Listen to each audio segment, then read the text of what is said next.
जय माता दी दोस्तों, स्वागत है आपका हमारे YouTube चैनल पर। आज मैं आपको श्री सत्यनारायण व्रत कथा का दूसरा अध्याय सुनाने जा रही हूँ। तो आइए करते हैं अध्याय को प्रारंभ। सूत जी ने कहा, हे ऋषियों, जिन्होंने प्राचीन काल में इस व्रत को किया है उनका इतिहास मैं आप सबसे कहता हूँ, सो ध्यान से सुने। अति सुंदर काशीपुर नगरी में एक अति निर्धन ब्राह्मण वास करता था। वह भूख और प्यास से बेचैन होकर हर समय दुखी रहता था। ब्राह्मणों से प्रेम करने वाले श्री विष्णु भगवान ने उसको दुखी देखकर एक दिन बूढ़े ब्राह्मण का वेश धारण कर निर्धन ब्राह्मण के पास जाकर बड़े आदर से पूछा, हे ब्राह्मण, तुम हर समय ही दुखी होकर पृथ्वी पर क्यों घूमते हो? हे श्रेष्ठ ब्राह्मण, अपनी व्यथा मुझसे कहो, मैं सुनना चाहता हूँ। कष्टों से घिरे उस ब्राह्मण ने कहा, मैं निर्धन ब्राह्मण हूँ, भिक्षा के लिए पृथ्वी पर मारा मारा फिरता हूँ। हे भगवान, यदि आप इससे मुक्ति पाने का कोई उपाय जानते हो तो कृपा कर मुझे बताएं। वृद्ध ब्राह्मण का रूप धारण किए हुए श्री विष्णु भगवान तब बोले, हे ब्राह्मण, श्री सत्यनारायण भगवान मनोवांछित फल देने वाले हैं, इसलिए तुम उनका विधि पूर्वक पूजन करो, जिसके करने से मनुष्य सब दुखों से मुक्त हो जाता है।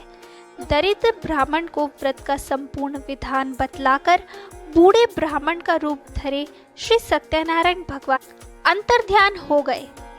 वृद्ध ब्राह्मण ने जिस व्रत को बतलाया है मैं उसको अवश्य विधि विधान सहित करूँगा।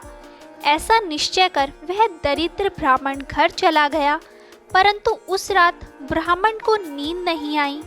अगले दिन वह जल्दी उठा और श्री सत्यनारायण भगवान का व्रत करने का निश्चय कर भिक्षा मांगने के लिए चल दिया।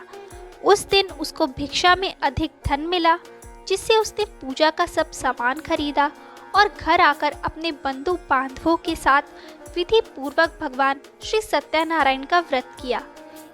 इसके करने से वह गरीब ब्राह्मण सब कष्टों से छूटकर अति धनवान हो गया। उस समय से वह ब्राह्मण हर मास व्रत करने लगा।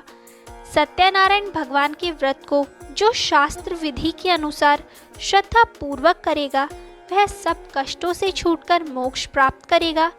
जो भी मनुष्य श्री सत्यनारायण भगवान का व्रत करेगा वह सब कष्टों से छूट जाएगा। इस तरह नारद जी से सत्यनारायण भगवान का कहा हुआ यह व्रत मैंने तुमसे कहा। हे श्रेष्ठ ब्राह्मणों, अब आप और क्या सुनना चाहते हैं, मुझसे कहे।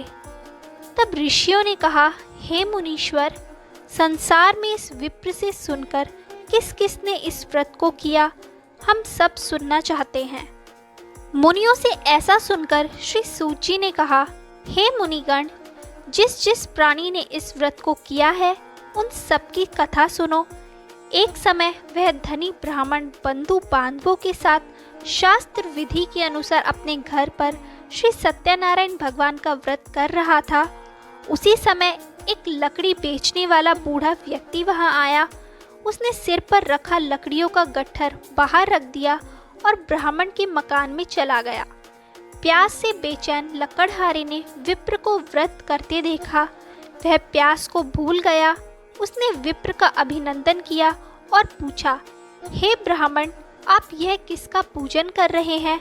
इस व्रत को करने से क्या फल मिलता है? कृपा कर मुझे बताएं। तब उस ब्राह्मण ने सब इच्छाओं को पूर्ण करने वाला यह श्री सत्यनारायण भगवान का व्रत है। इनकी ही कृपा से मेरे यहाँ धन एवं ऐश्वर्य का आगमन हुआ है। ब्राह्मण से इस व्रत के बारे में जानकर वह लकड़हारा अत्यंत प्रसन्न हुआ। भगवान का चरणामृत लेकर और भोजन करने के पश्चात वह अपने घर को चला गया। और फिर अगले दिन लकड़हारे ने अपने मन में संकल्प किया कि आज गांव में लकड़ी बेचने से जो धन मिलेगा उसी से भगवान सत्यनारायण का श्रेष्ठ व्रत करूंगा। मन में ऐसा विचार कर वह लकड़हारा लकड़ियों का गट्ठर अपने सर पर रखकर जिस नगर में धनवान लोग रहते हैं ऐसे सुंदर नगर में गया। उस दिन उसे उन लकड़ियों का दाम पहले दिनों से चौगुना मिला।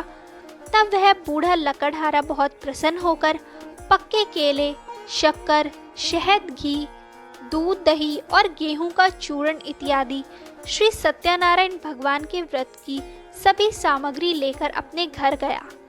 फिर उसने अपने बंधु बांधवों को बुलाकर विधि विधान के साथ भगवान पूजन एवं व्रत किया। उस व्रत के प्रभाव से वह बूढ़ा लकड़हारा धन धान्य से युक्त हुआ और संसार के समस्त सुख भोग कर बैकुंठ को चला गया। तो दोस्तों, ये था श्री सत्यनारायण व्रत कथा का दूसरा अध्याय। आगे के और अध्याय सुनने के लिए हमारे चैनल को सब्सक्राइब करें और शेयर करना ना भूलें।